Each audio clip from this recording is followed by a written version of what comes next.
This channel does not promote any violence, harmful, or illegal activities. All content provided by this channel is meant for an educational and information purpose only.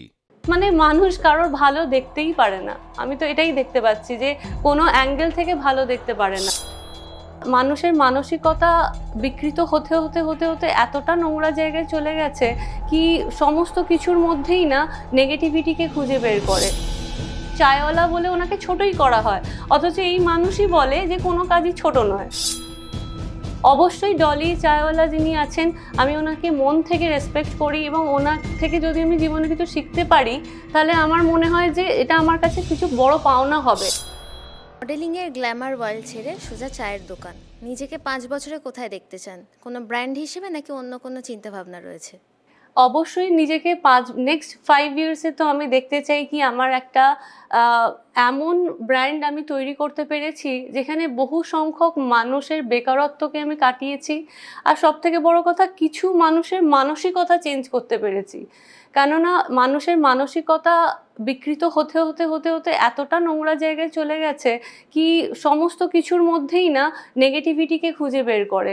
সেজন্য আমি মানসিকতাগুলোকে, আর আমি ওই গ্রামে মফস্বলেই ঢুকবো, আমি ওইখানকার মানুষগুলোকে বোঝাতে চাই যে শুধুমাত্র পাশ্চাত্য জিনিসপত্র পড়ে নিলেই যে আমরা মডার্ন, এটা কিন্তু নয়। চিন্তাভাবনা মানুষকে স্মার্ট বানায়, মানুষের অ্যাক্টিভিটি বা তার পোশাক আশাক এগুলো কিন্তু মানুষকে স্মার্ট বানায় না।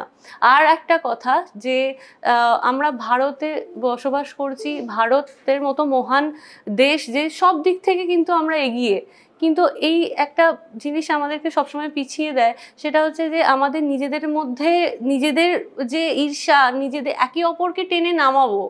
মানে একটা দেশ তো তখনই উঠতে পারে, যতটুকু আমি আমার এই ছোট জীবনে জেনেছি, যে একে অপরকে যত তুমি ঠেলে ওঠাবে, তোমার সাথে সাথে তোমার দেশ, তোমার রাজ্য, গ্রাম, প্রথমে গ্রাম, রাজ্য, দেশ, এভাবে তুমি বড় হবে। আজকে ডলি চায়ওয়ালা যিনি আছেন, ওনার কমেন্টে গিয়ে ছাপড়ি, এরকম ছাপড়িদেরকে ভাইরাল করা হচ্ছে। আজকে ওই ছাপড়ি কিন্তু দুবাইয়ে ব্রাঞ্চ খুলে হাজার হাজার মানুষকে কাজ দিচ্ছে। আপনার জীবনে ইন্সপিরেশনটা কি? ডলি চাওয়ালা না অন্য কিছু?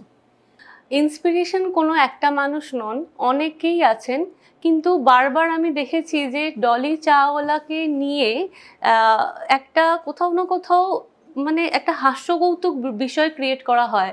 তো আমি প্রশ্ন করতে চাই যে কেন? আজকে এমন অনেক শিক্ষিত, অনেক আপগ্রেডেড মানুষজন আছে যারা ঘরের মধ্যে দরজা বন্ধ করে নিজের ভ্যালুয়েবল ডেজগুলোকে নষ্ট করছেন, নিজের ট্যালেন্ট নষ্ট করছেন, নিজের বুদ্ধি থেকে শুরু করে সমস্ত কিছু নষ্ট করছেন। কিন্তু উনি যাই করুক না কেন, এন্ড অফ দ্য ডে উনি একটা কাজ করছেন, ঠিক আছে, কেউ সম্মানের সাথে কাজ করছেন। ওনার কোনো একটা পার্টিকুলার স্টাইল পছন্দ, উনি সেই স্টাইলটাকে দেখিয়ে আজকে উনি যেভাবেই হোক সেই জিনিসটাকে এগিয়ে নিয়ে যাচ্ছেন। আর মানুষ কি এতটাই বোকা? আজকে কত বড় বড় মানুষ, মহান ব্যক্তিত্ব ওনার সাথে দেখা করতে যাচ্ছেন। ওনাদের কি স্বার্থ আছে যে একটা ছাপড়ি, সো কল্ড ছাপড়ির সাথে লোকজন দেখা করতে যাবেন? নিশ্চয়ই ওরকম ট্যালেন্টেড লোকজন ওনার ভেতরে কিছু এমন দেখতে পেয়েছেন, তাই জন্যই তো ওনার সাথে গিয়ে দেখা করছেন। অবশ্যই ডলি চায়ওয়ালা যিনি আছেন, আমি ওনাকে মন থেকে রেসপেক্ট করি এবং ওনার থেকে যদি আমি জীবনে কিছু শিখতে পারি তাহলে আমার মনে হয় যে এটা আমার কাছে কিছু বড় পাওনা হবে। এবং আমি জানি প্রত্যেকটা ব্যক্তি আজকে যখন ওনাকে দুবাই যাচ্ছেন, মার্সিডিজ নিয়ে ঘুরছেন, সমস্ত কিছু নিয়ে ঘুরছেন, সবাই কিন্তু একবারের জন্য হলেও বলছে যে আজকে কোথায় চলে গেল। আজকে কিন্তু সবাই মনে মনে ওই জায়গাটা পাওয়ার ইচ্ছা রাখে, কিন্তু তাও তাদেরকে বদনাম করতে হবে। মানে মানুষ কারোর ভালো দেখতেই পারে না। আমি তো এটাই দেখতে পাচ্ছি যে কোনো অ্যাঙ্গেল থেকে ভালো দেখতে পারে না। আজকে উনি এত মহৎ কাজ করার পরও কিন্তু চায়ওয়ালা বলে ওনাকে ছোটই করা হয়, অথচ এই মানুষই বলে যে কোনো কাজই ছোট নয়। অথচ সমস্ত ব্যাক টু ব্যাক চাওয়ালা চাওয়ালা চাওয়ালা করে কিন্তু ছোট করেই চলেছে।